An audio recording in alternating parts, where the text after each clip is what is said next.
thématiques sont nombreuses: financement de terrorisme, corruption, achat dans le domaine du sport, notamment le football, et après politique extérieure et intérieure. Donc plein de volets que nous allons aborder tout au long de cette journée. Je voudrais il n'a pas besoin que je le présente, M. François Asselineau, qui, comme vous le savez, moi je fais partie de ceux qui le connaissaient avant les élections présidentielles, parce que j'ai suivi un peu ce qu'il faisait sur sa chaîne de YouTube, qui était une des plus grandes chaînes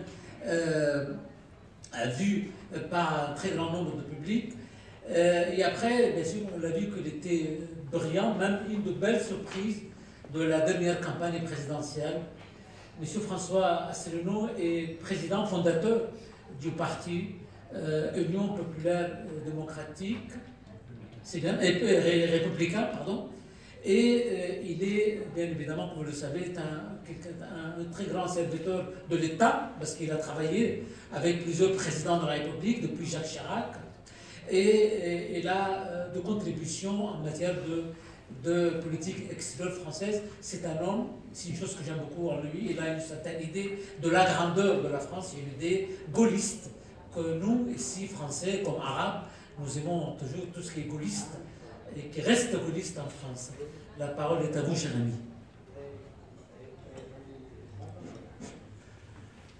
Merci beaucoup, chers amis. Je voudrais commencer par remercier profondément le docteur Abdelrahim Ali, ainsi que Ahmed Youssef, pour l'invitation qu'ils m'ont faite à participer à ce colloque. Je crois que nous sommes en France, a priori, que la France, normalement, est une terre de liberté, et que dans les terres de liberté, on a le droit de tout dire et de débattre de tout.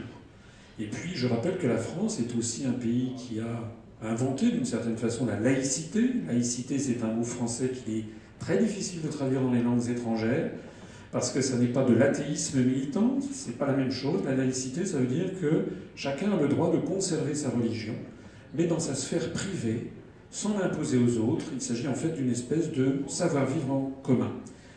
Alors, le thème qui m'a été dévolu, c'est de parler fondamentalement des relations bilatérales entre la France et le Qatar, et j'évoquerai devant vous les privilèges du Qatar en France et son ingérence dans la politique française.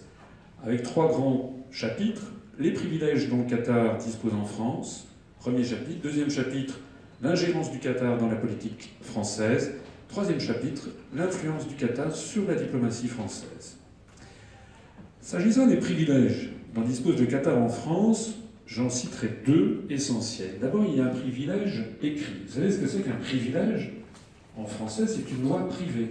C'est une loi spécifique. Ça a été aboli normalement par la nuit du 4 août, à 1789, l'abolition des privilèges. Néanmoins, le Qatar est un État particulier qui bénéficie d'une convention fiscale très généreuse avec la France.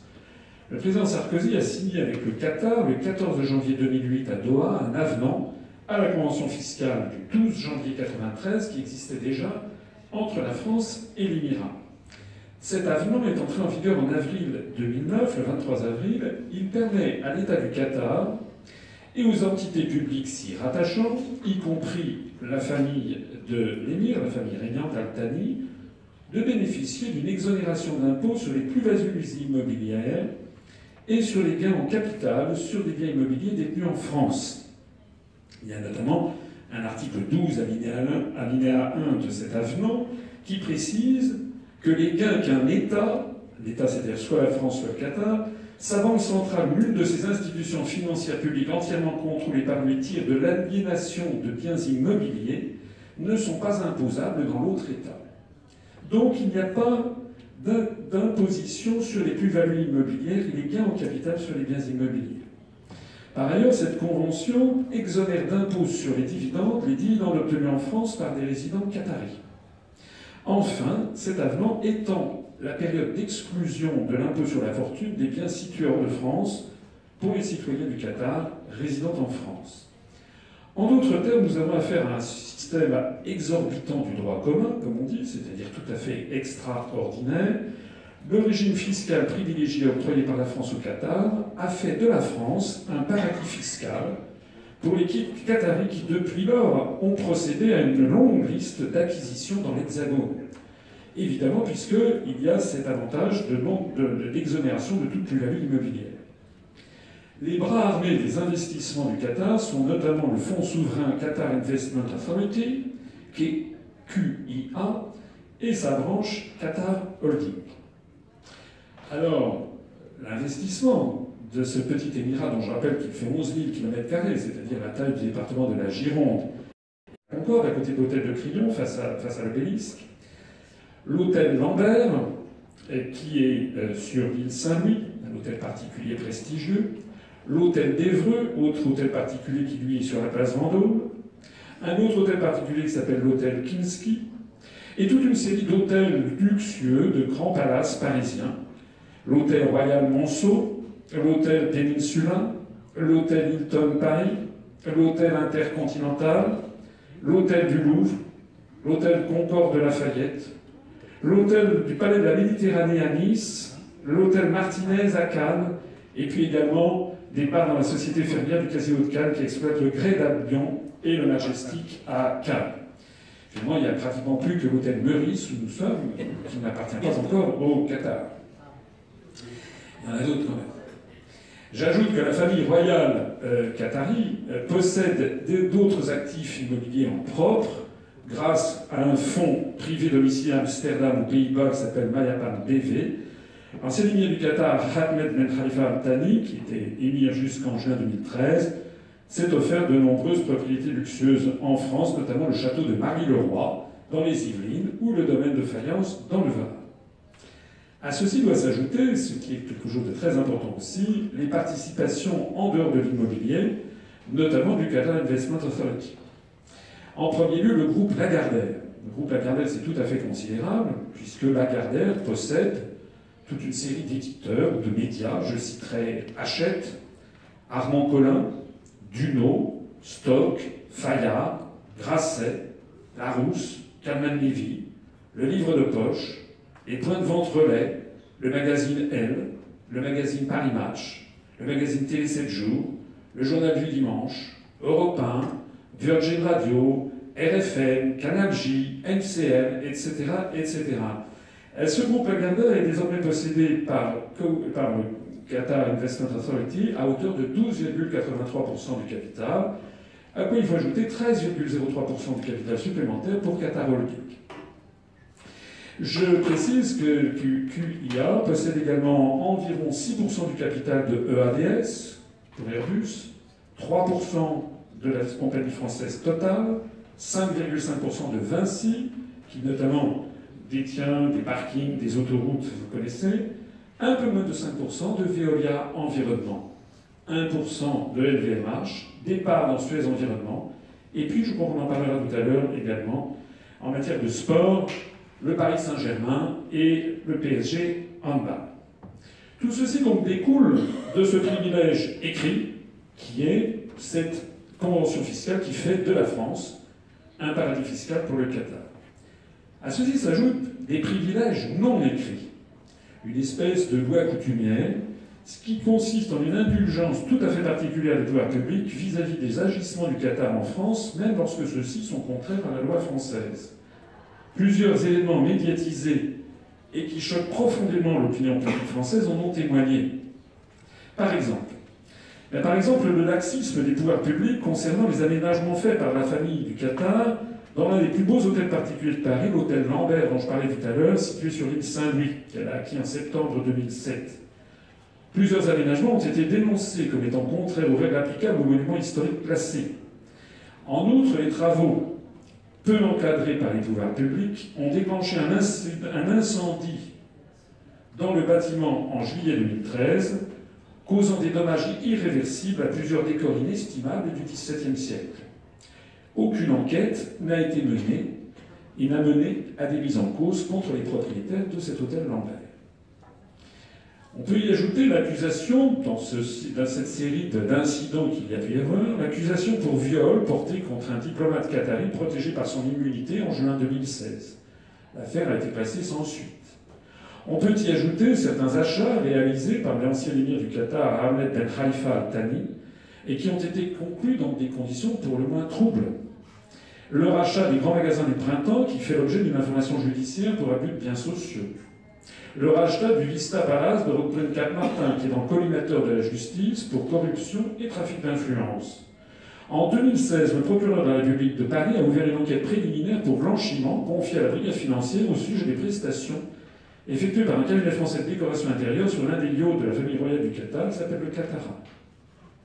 Dernier scandale en date, apparu dans la presse il y a quelques jours, en septembre 2017, le laxisme des pouvoirs publics qui ont laissé la famille royale du Qatar se bâtir une villa sur les bords du lac Léman, dans le village de Nerny en Haute-Savoie, bafouant les règles d'urbanisme, notamment en termes de hauteur de construction, et notamment aussi parce que c'est édifié sur une zone non constructible en partie au milieu d'une parcelle agricole.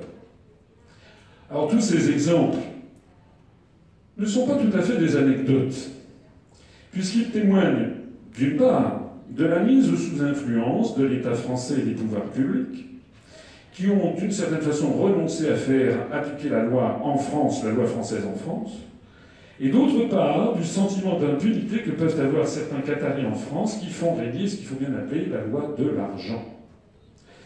C'est ici l'occasion de rappeler qu'Emmanuel Macron, pendant la campagne présidentielle, avait laissé entendre, sans dire très clairement, mais il avait quand même laissé entendre en avril 2017, il y a un article du magazine Capital sur le sujet, que s'il était élu, il mettrait fin aux privilèges écrits du Qatar, c'est-à-dire aux avantages fiscaux dont je parlais tout à l'heure.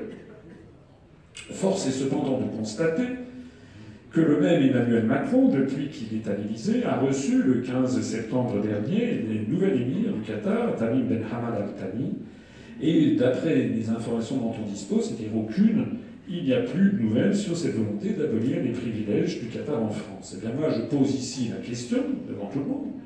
Nous sommes en démocratie, on a le droit de débattre de tout, me semble-t-il. Je pose la question à Emmanuel Macron. Quand allez-vous cesser de faire de la France un paradis fiscal spécifique pour le Qatar, conformément à la promesse électorale que vous aviez laissé entendre en avril de cette année?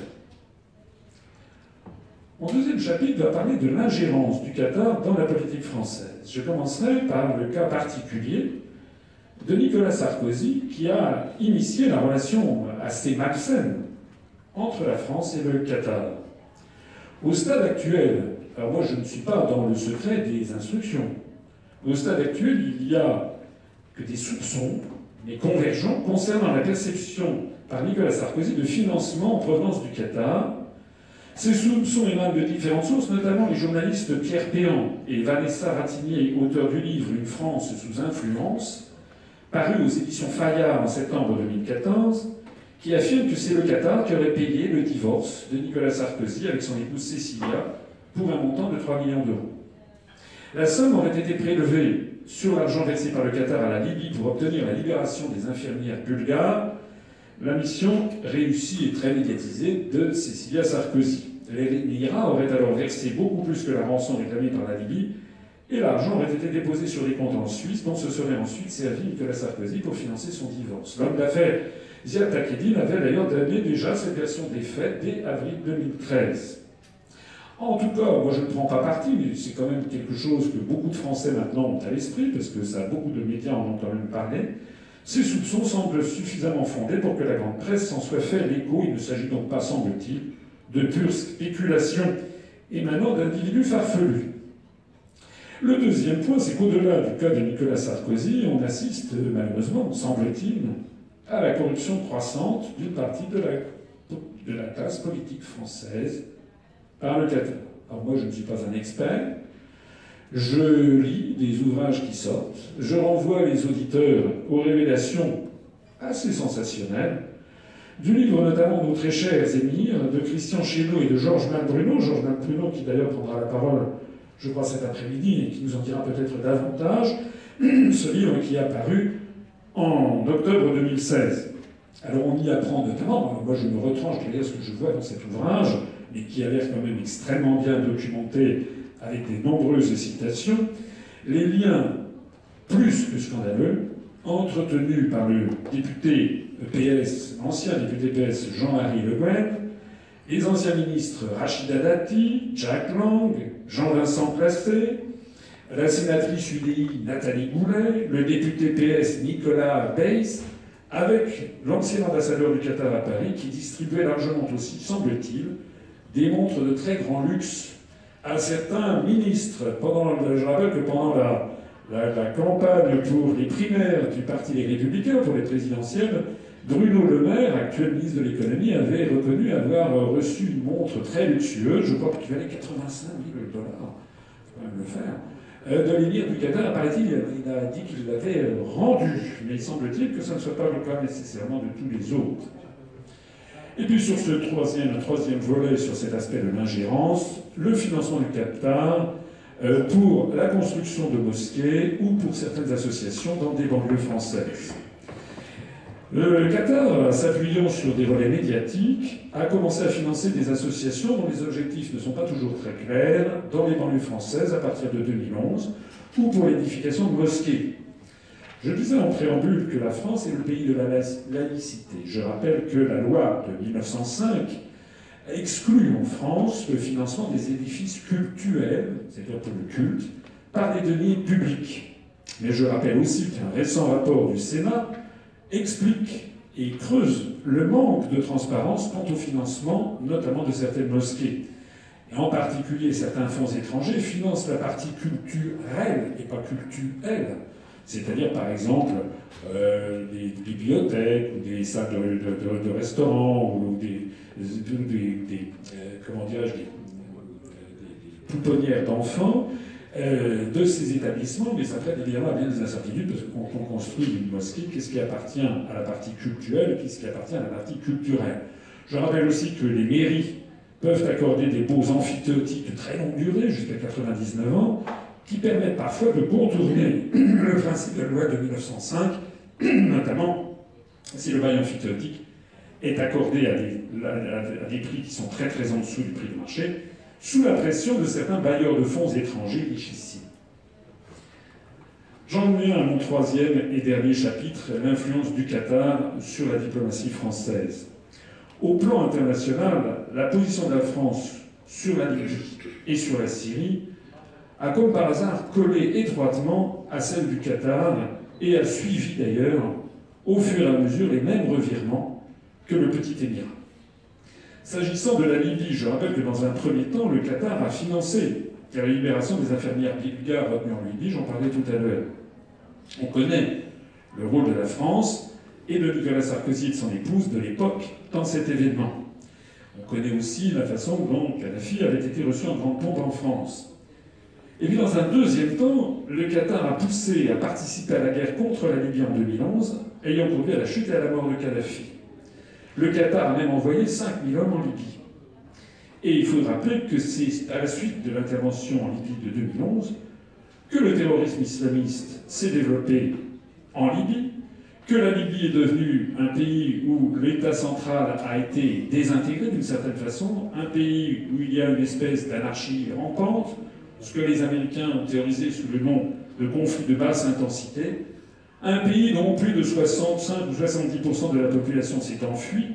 La déstabilisation du régime libyen a provoqué une déstabilisation d'une partie du Machrek, un peu du Maghreb et également du pays du Sahel, notamment ce qui se passe au Mali. On en a également les conséquences avec le développement du phénomène dit des migrants en Europe.